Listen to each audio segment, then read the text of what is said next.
Hello বন্ধুরা, cricket review ও sports review আপনাকে স্বাগত জানাই। আজকে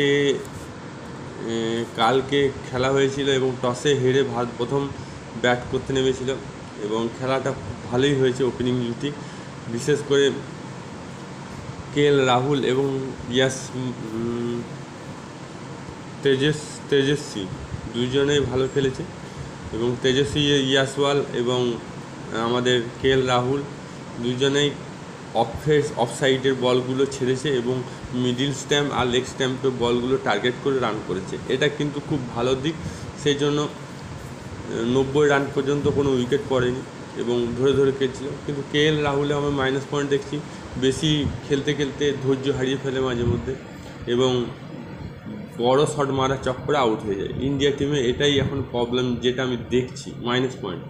বড় শট মারতে যায় সবসময়, টেস্ট খেলা বড় মারলেও হবে, এটাই হচ্ছে মাইনাস পয়েন্ট। আর তাছাড়া তেজস্বী ইয়াসওয়ালও ভালো খেলেছে, সেও স্লিপে আউট হয়েছে স্কোয়ার কাট মারার চক্করে। তাছাড়া সাই সুদর্শন খুব সুন্দর ওভারকাম করেছে। আশা করছি ভবিষ্যতে সেও ভালো ব্যাটসম্যান দাঁড়াবে টেস্ট ক্রিকেটে। আর বাকিগুলো ভালো খেলেছে।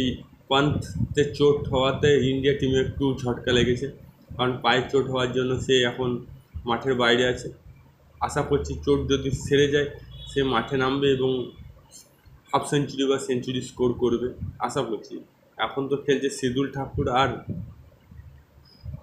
রবীন্দ্র জাদেজা, দেখা যাক কী করে। যদি রবীন্দ্র জাদেজা খেলাটা আগের মতন ধরে রাখে এবং সিদুল ঠাকুরও যদি 50 করতে পারে, আশাবাদী ইন্ডিয়া 450 থেকে 500 রান করতে পারে। এবং ইন্ডিয়া যদি 450-500 রান করে দেয় তাহলে ইংল্যান্ডের কাছে একটু চাপের হয়ে দাঁড়াবে, কারণ ভারতের কাছে এখন প্রচুর বলার এবং অনেক অলরাউন্ডার আছে। আপনাদের কি মনে হয়, ভারত কি 400 থেকে 500 রানের মধ্যে রান করতে পারবে?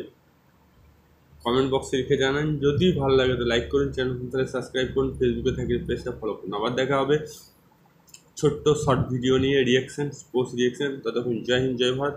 ভালো থাকুন, সুস্থ থাকুন।